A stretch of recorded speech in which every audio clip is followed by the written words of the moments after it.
What's going on, everyone? It's Rob and Jonny. Welcome to episode 17 of the MMArcade Podcast. Rob, it's only been a day or two since we last recorded, but how you going, bro? They don't know that, though. You're not supposed to let them in. We need to tell them.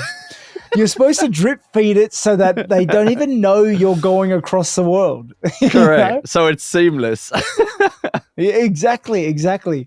And let's just say, like, they will never know the lengths and obstacles you had to jump yesterday to get to bring that episode back from the corrupted depths. For those of you that don't know, episode 16, which you would have seen last week when this video eventually goes live, the video was corrupted. It couldn't upload on Rob's side, and we thought it was like gone forever. Rob managed to recover it back up, and we were talking about how you would open the file, you couldn't fast forward through it. It had no so length. Janky. You would chop it into a editing software, and there was no video. So what I had to do is play it in a media player that could play it, and screen record Rob's camera and play that for an hour and 10 minutes for the whole podcast, and then use that for video. It was insane. I don't know how we did it.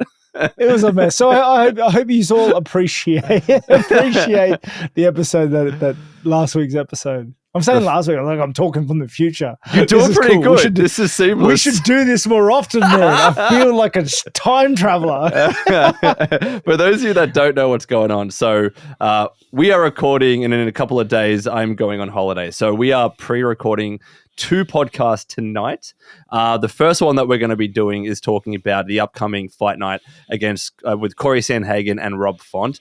We're unfortunately going to miss the week where it's the other fight night with Vicente Luque and Dos Anjos. But the week after, we're going to be also pre-recording for the UFC 292 with Aljamain Sterling and Sean O'Malley. So we still got a couple there for you. They might be shorter than normal because we can't really talk about games news this far in advance. But we still got some videos for you while I'm on holiday. Brace yourself, okay? That's all I'm going to say. Prepare for the roller coaster that these couple episodes are going to be. Dude, can you imagine if while I'm away, like somehow these main events change? Someone pulls out, or they just fall apart. I think you should just put them up anyway. So if that happened and this is up anyway, that's what happened. I tell you right now, I'm just going to schedule it, and I'm turning off my notifications, and I'm not going to look at anything while I'm away. So if the fights get canceled, any news. It's not my fault. Yeah, but let's kick off episode 17, UFC main event. Episode 17, we are talking about the upcoming fight night, Cory Sandhagen versus Rob Font. So focusing on the main event of this card. So Sandhagen, coming off wins against Vera and Yadong, lost previously against Jan and Dillashaw. Font is also coming off a win against Yanez, but he lost previously also against Vera and Aldo too. He had a bit of a gap, like a year where he didn't fight Font, I believe, when I was looking at these. But let's break down this one, Rob. How do you think Cory Sandhagen and Rob Font is going to go? This is an interesting fight because I will always tune in to watch Cory Sandhagen fight. I think he is phenomenal to watch. Yeah. And what's funny is like he is seriously just in there to bang because this is actually a fill-in fight. Yeah. He wasn't supposed to fight Rob Font. He was supposed to fight Umar Nurmagomedov. Yeah, Nurmagomedov. He was supposed to fight him, and like there was no reason for him to take that fight. He was just like, put me straight back in there with the number one killer coming up, and that fight fell through. Rob Font stepped up, but Cory is just a delight to watch. His last fight, I saw a lot of promising things because I want to see Cory up the top fighting for that belt again. And in his last fight against Vera, we saw him mixing up the stance switching. He was switching stances so fluently left and right, but he was also mixing in his wrestling seamlessly and making a much greater effort to control the position for longer, as well as push him up against the fence, slow the fight down, back up, use his range and his distance, mix up the strikes while his opponent is worrying about the takedowns or he's recovering from the wrestling exchange. And he just gave Vera a lot of looks. And, that was it was very interesting to see him come out that much better than his previous fight. For sure. And I'm excited to watch him fight again. And that's what exactly he will need to do against Rob Font, because Rob Font, incredible striker, he's got a powerful right hand, and in particular his range is pretty beneficial for him. Sandhagen is really going to need to avoid that power, and as you mentioned, like he did in his last fight against Vera, mix up the striking with wrestling. He did that really well. I think that's the only way he's going to get the dub against Font, because if Font is managing to control his range and just get in a right hand, it could be very, very dangerous for Sandhagen. But I don't think Sandhagen's going to let that happen. I think he's too smart of a fighter. But what do you think about Rob Font's chances?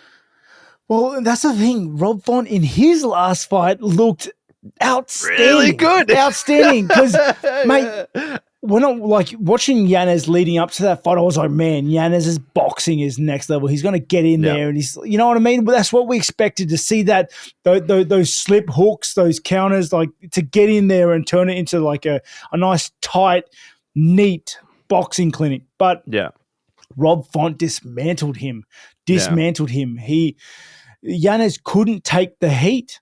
And with the Font and distance control, Font was showing, you know, it was an absolute stellar performance from him. And this is what I want to the detriment of both fighters. I want the Sandhagen that beat Vera to fight the Font that beat Yanez. Obviously, styles make fight, but those levels, those two fighters that turned up that night, mate, we are in for a show, because both guys are going to make adjustments to try to take advantage of each other's you know, weaknesses, strengths, gaps, holes, and it's just such an interesting fight. So if I was to ask you to give a prediction, Rob, where are you leaning with this main event? I know it's a hard question because you like to sit on the fence so much. I do love the fence. It's nice and warm there, you know. But I'm going to go Sandhagen. Sandhagen because not only did both guys across the board have skill increases since their fights before their previous fights, okay? Yeah. I mean, their previous fights before their last. Yeah. Both guys have increased in skill, but I believe Cory Sandhagen's fight IQ and his setups have taken a massive jump. In that last fight, the amount of looks he was giving Vera, the stance switching with the control of the range, with the seamless takedowns and wrestling and grappling involved, it was a lot. And you could see it shut down Vera. His mind just went overload, shut down, and he was just in the fight. Yeah.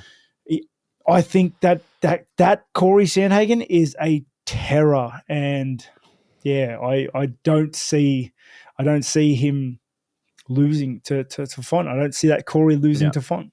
Yeah, and how many weeks' notice did Font give for like taking up this fight? It was a pretty short turnaround, right? I'm sure he kept fit and everything, but is that going to play a factor as well? I'm not too sure when he got informed of it.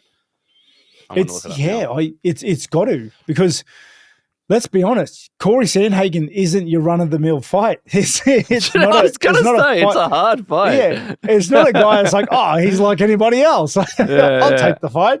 You know, he's a quite a unique fighter. And like I said, the amount of angles and looks he was giving Vera last fight, a room for concern. You have to respect that. You have to respect his game and his fight IQ that allowed him to do that. Yeah.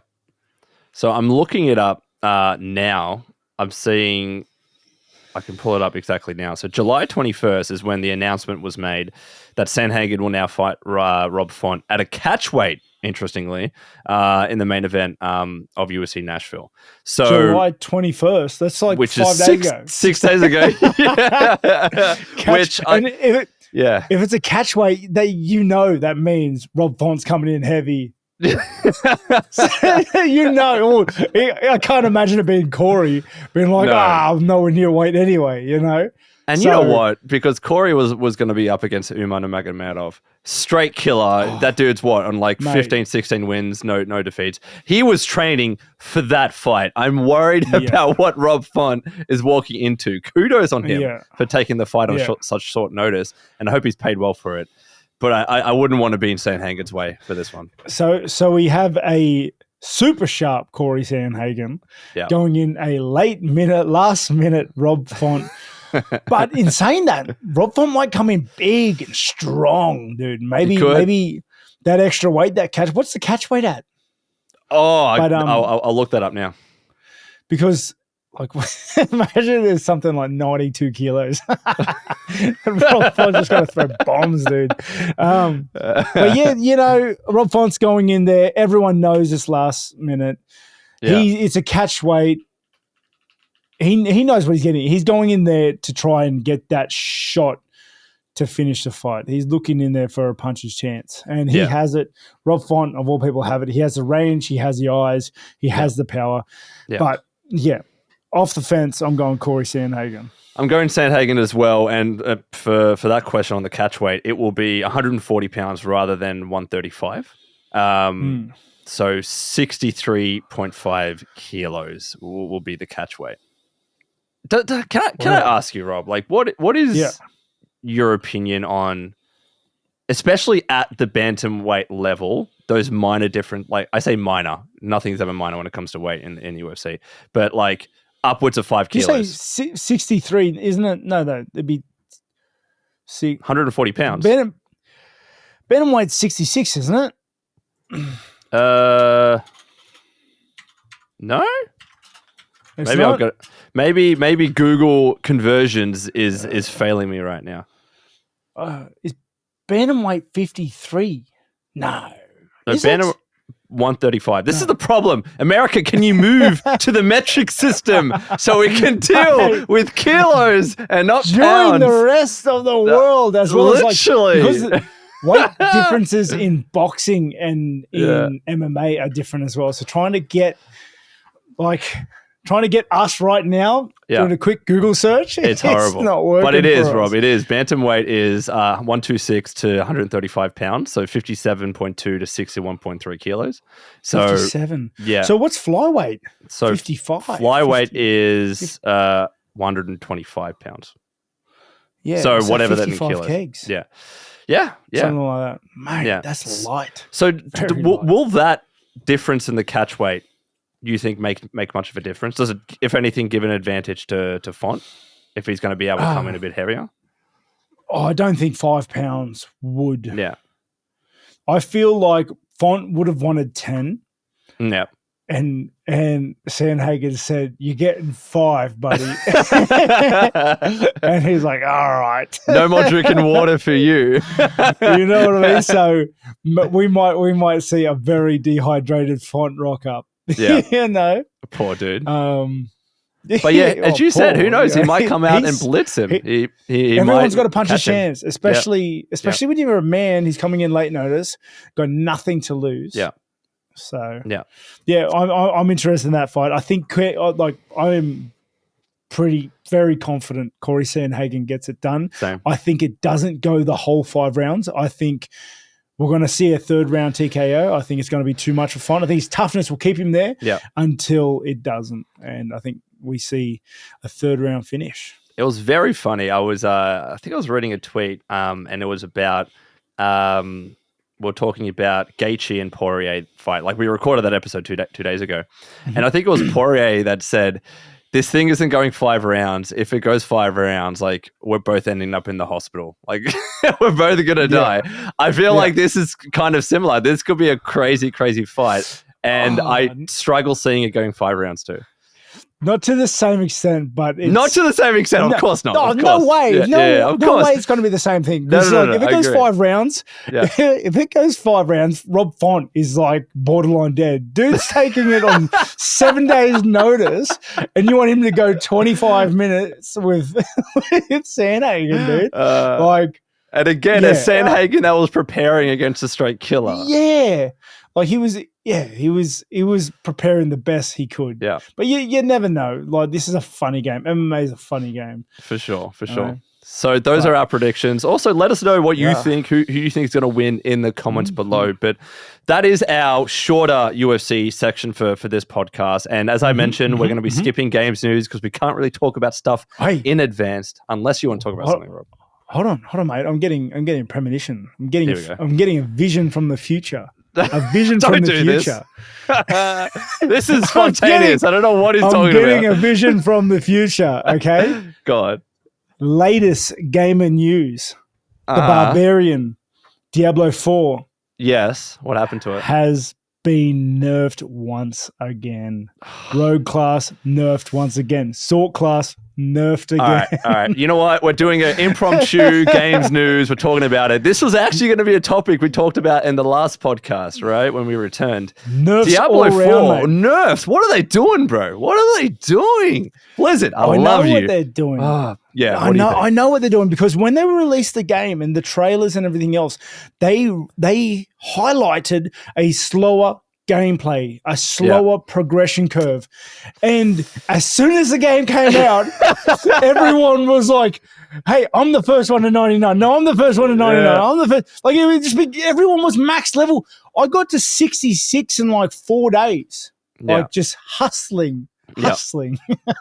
Well, you are you, Rob. That's how you play games. Every second video on YouTube was like, new 10 million EXP an hour, 10 million EXP, new best farming location post nerf. Yeah. Like, Diablo, Blizzard had to do something like this to slow it down, because like it was getting out of control. It was, you know what was happening? It was the exact same thing that happened in Diablo 3.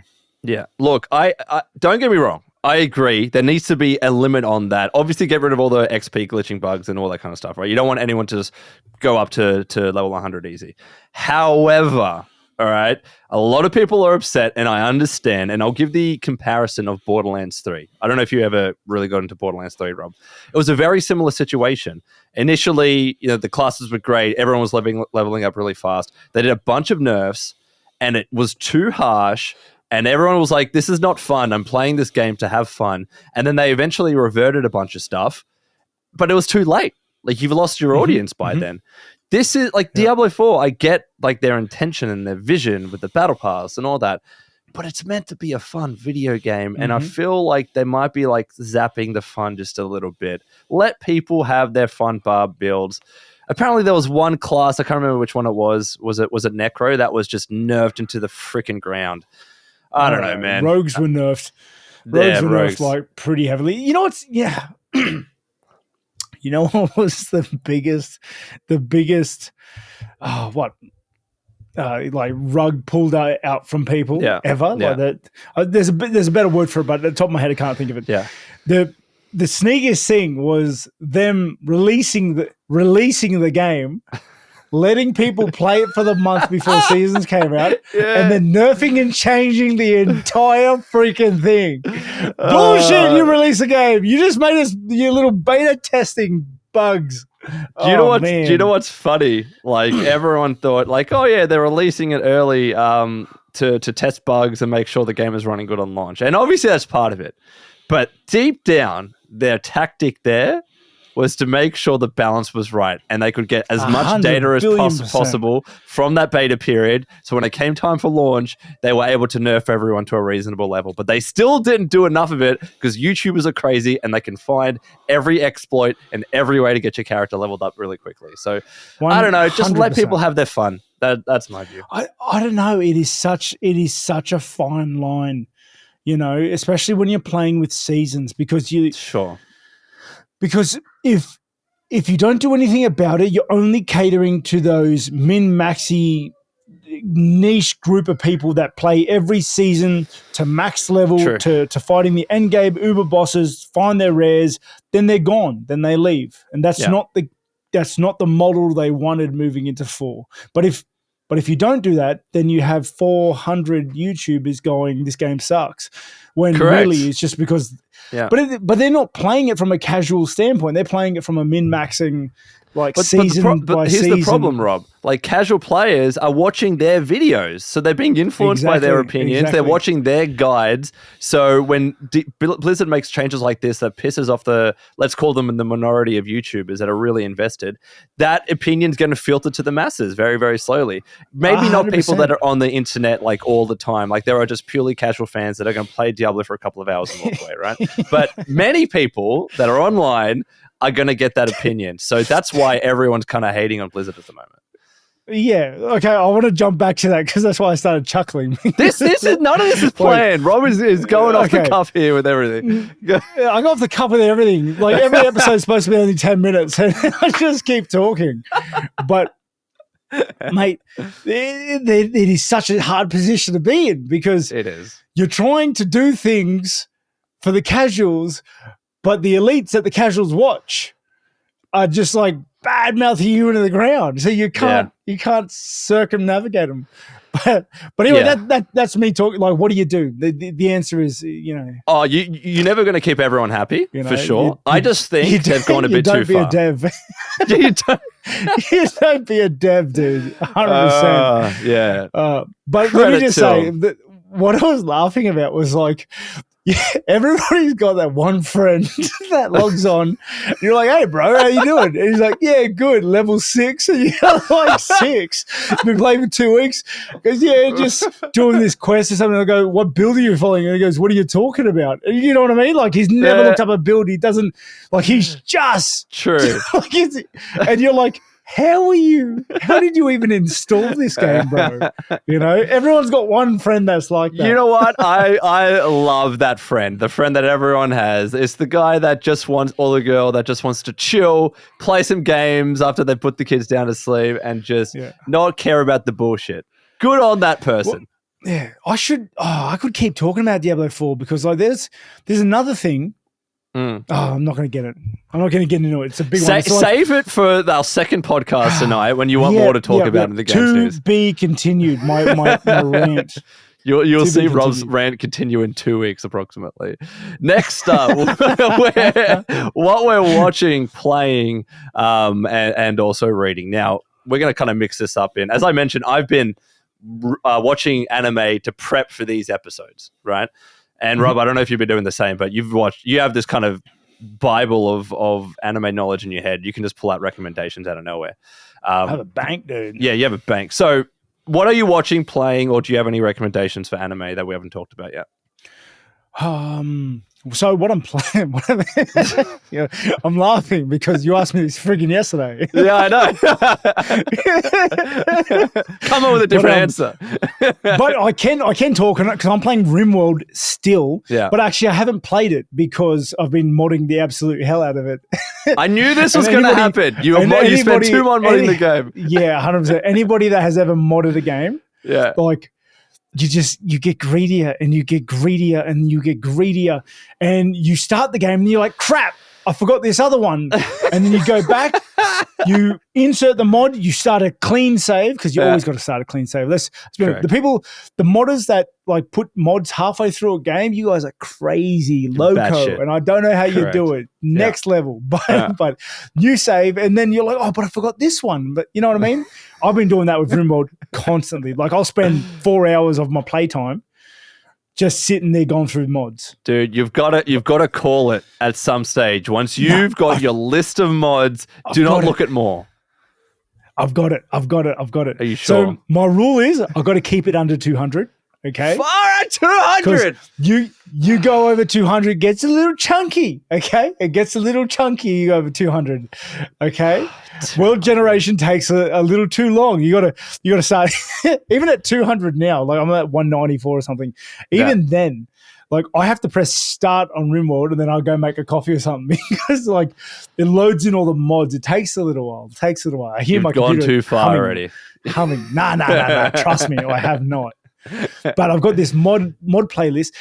I only just realized there's collections. There's mod collections. So you can go in the library, you go to the workshop, you go browse collections. And dude, some good-hearted, honest to God, everyday citizen, blue collar, have a go, Aussie bloke on a farm has sat there, taken the time to put together a whole list of mods that work, catered around an idea, and they've said, hey, bro, this is my collection. Press one button to get the whole list. Yeah. And my hat's off to you everyday heroes like that because I found a 40. Are you into 40K at all? No, I'm not into Warhammer? 40K. No. Okay. You're the most non-casual casual. I know, dude. You're like you're the tech guy for our podcast, but sometimes your answers just befuddle me. Like I haven't played 40K. I've never played 40K. No, it's never been something that I've played. Come on, I reckon there's many. Like I know it's popular, but it's not like crazy popular, right? Right? Yeah. Oh, it's pretty popular, but it's like whatever. Anyway, there's a 40K mod collection that I've just downloaded.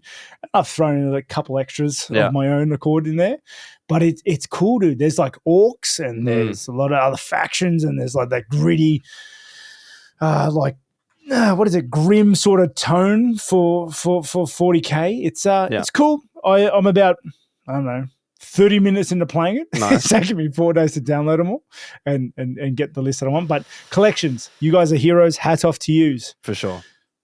And what about what you're watching, or do you have any recommendations? What am I watching? I started.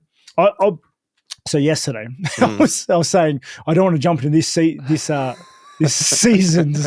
podcast episodes because they've only released about 3 or 4. Yeah. Right. But I was sitting here having lunch today and I was like, man, I'm so bored. So I just jumped in there anyway. I started one and it is so good. So good. Like I think it has some serious potential to be great. I'm annoyed that there's only 3 episodes out. It's called Zom 100 Bucket List of the Dead. I saw that. Okay. I'm watching that on the plane for sure. That is it's got 3 episodes out at the moment and it's quality. The animation, beautiful. Yeah. But just I don't know, it's cool, dude. It is really, really cool. So that's my recommendation for this season thus far, because I've only just dabbled in it. Nice. What about yourself? Anything new since yesterday? Well, here's the thing. Not playing anything because I'm just not having the time at the moment. But this is the anime that I watched that I want to talk about in this episode. Have you watched the Mashal, the Harry Potter wizard anime thing? Did you ever give that a go? Mashal? I don't know. That's how you pronounce it.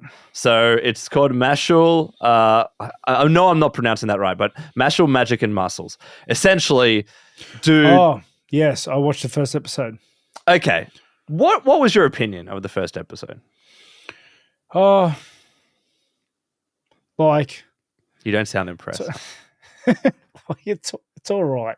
Yeah. It's hard to get invested in a main character that is so stupid. Okay, so here this is the thing. Maybe when I was watching it, because I went from this to Psycho Pass and I was like, oh, this is great. Maybe I wasn't in the mood for more of a comedic anime. But I genuinely gave Mashal a go for like 4 episodes, and it's just a ripoff of One Punch Man. It literally is One Punch Man and the concept, and I'm going to bring it up, of Black Clover, dude that doesn't have magic that needs to get by with his muscles, right? Against other people that are able to cast magic. There's like every other anime, but there's a dude with a sister complex. And I think I got a few laughs, don't get me wrong. And again, maybe I wasn't in the mood, but it just wasn't doing it for me. And this is the thing, and it's kind of a criticism that I have for like Crunchyroll in general. Everything is rated higher than 4.5 stars. It's hard to tell what's actually good and what's actually bad. So, nah, it's not, bro. It's not.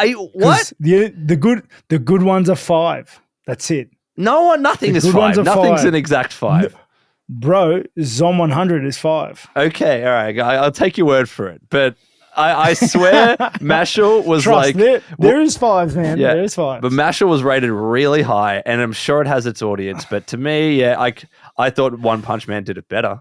And I wasn't vibing with the theme anyway. So that's the thing with novelties and like the shows that kind of center around a novelty. Yeah, is that like once the novelty's been done, it's been done. Correct. And One Punch Man is One Punch Man. And every anime that's like One Punch Man is going to be called like One Punch Man. Yeah. One Punch Man was great, though. They set the bar really high.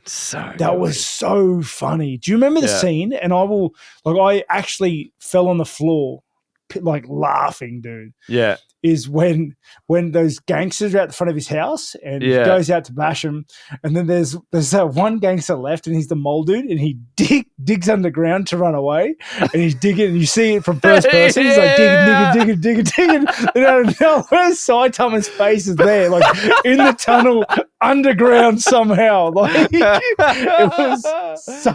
was so good, bro. I freaking love that anime, and maybe it is that. Maybe because I love One Punch Man so much, and I can't stop comparing Mashle to One Punch Man.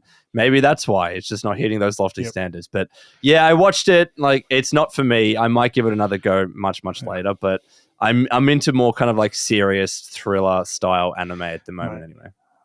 Yeah, like you started dabbling in like Samurai Champloo. You started dabbling in Full Metal Alchemist, like those serious animes. Like they hit different. They do.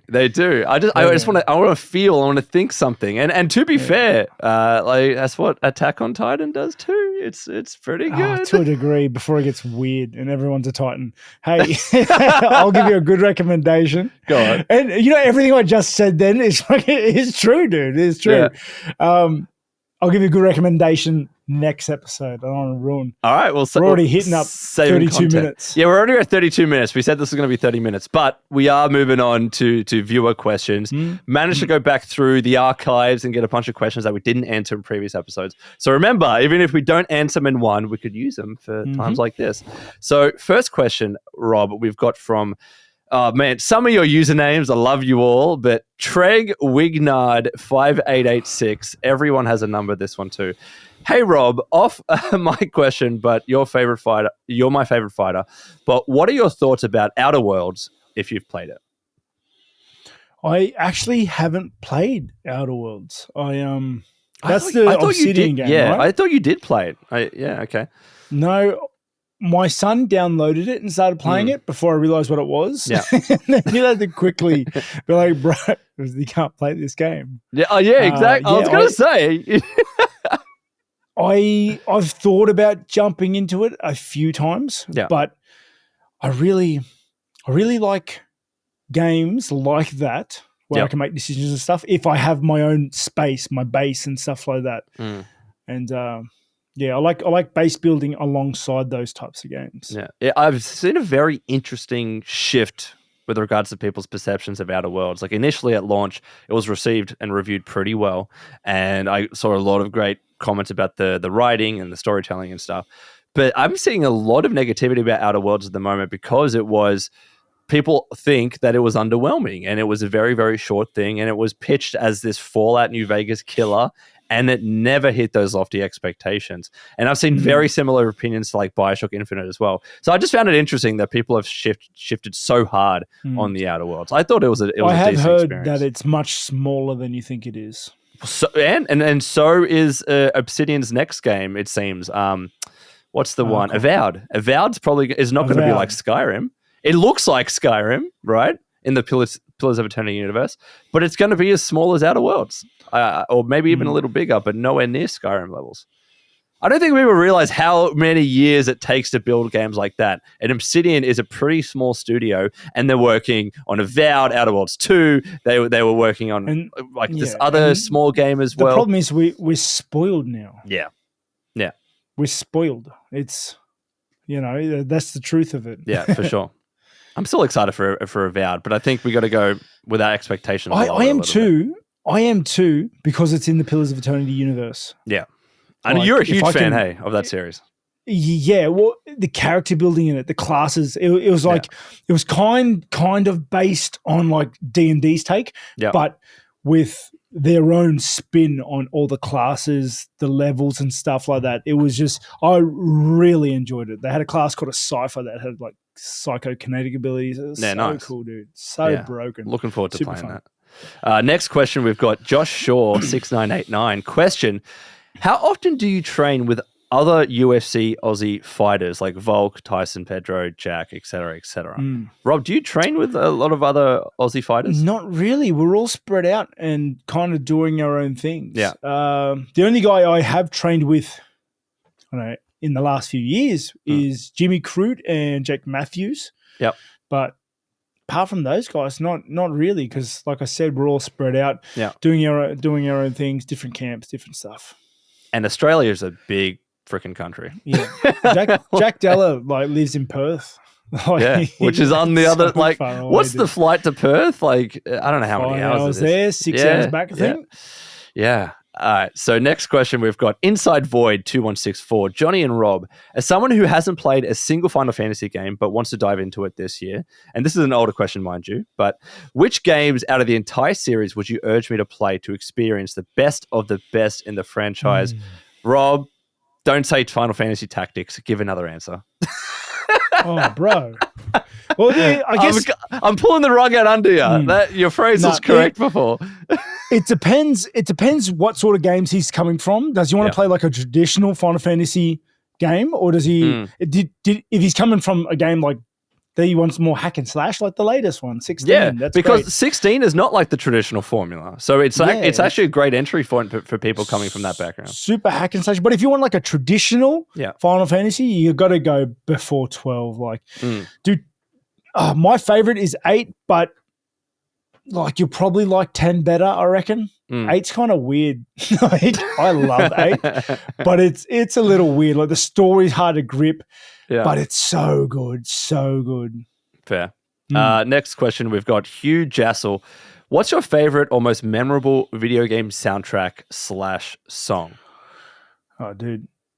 The Minecraft. You know when you're mining heaps late and there's that one tune that comes on when it's like super so late, super soothing. I don't know when it'll pop on, but that's the only song that like you forget it exists until you're mining and it's 2 a.m. in real life and then it comes on and you're like, hey. I know the exact one you're talking about, by the way, right? It's like I think everyone does, dude. I think it's the song. Da, da, da, da, and it's just like, I'm in heaven. And do you know what the beauty about that sound and what Minecraft does with the soundtrack? Sometimes you'll go and there's no music and you're just mining, you're doing your thing, and then it hits you and you're just like, I love this game. You're never expecting it. It's great. Yeah. Such a great artist. I think the artist C418 or something like that. Huge shout out. Doesn't do the music anymore, but yeah, Minecraft is great. And I'll always give this answer. Fallout has the best music ever. It gave me an appreciation of music from the 1940s and 50s. Like it's actually phenomenal. Yep. Last question agree. We've got from Zach N13. Question for Bobby. You say you are a big fan of remakes and remasters. What are your thoughts on the remake of Final Fantasy Tactics, the one that's continuously rumored? How do you feel? So it's not actually out yet, because I was going to say if I have missed that remake, I'm going to be gutted. It's probably I will say, Rob, it's probably happening. I've seen enough teasers from the devs and rumors that it's probably going to happen at some stage. I think so too, because they actually recently re-released Tactics Ogre, and I was very tempted to purchase that just because of how similar it is to Final Fantasy Tactics. Yeah, but seeing them do that in the franchise and in the history of the games, Tactics is next, and I can feel it coming. I can feel it. Hopefully, they implement like the Steam servers, and because Final Fantasy Tactics was multiplayer, so it's hopefully they do that, and I can play with a couple of my friends, my brother. They would have to, right? They would have if it's a true my brother remake. Used to play it a lot. Yeah, that's gonna be good. And you know what? If it does happen, Rob, I'll play it. I'll play it so I can say I played it. Unless you play it and you're like, nah, this isn't like true to the original or whatever. If you tell me that, I won't play it. I'll play it anyway. And that was it. That is the last viewer question for episode 17. Look, episode 17. Almost 40 minutes, I think, by the time this wraps up. So that's not bad. We didn't run too long. Yeah, we did well. Because we're doing, like we said, we are doing 2 tonight, 2. Though I'm going to do a costume change, so you guys won't even know. Are you literally going to change shirts for the next one? Probably not. I'm like, I don't want to get up and have to go get one. I'll go do it too. So thank you everyone for watching. Yeah. It's been awesome. We're literally about to record the next podcast. This next podcast you will see in 2 weeks' time from the moment this launches. So we'll be talking about, again, Aljamain Sterling, Sean O'Malley, UFC 292. It's 292. 1, 2. Yeah, 291's this weekend. At the time of the recording, it's this weekend. It's so confusing. So we're going to hop onto that Trying next. to pre-record things is tricky, but thank you very much, everybody. Peace.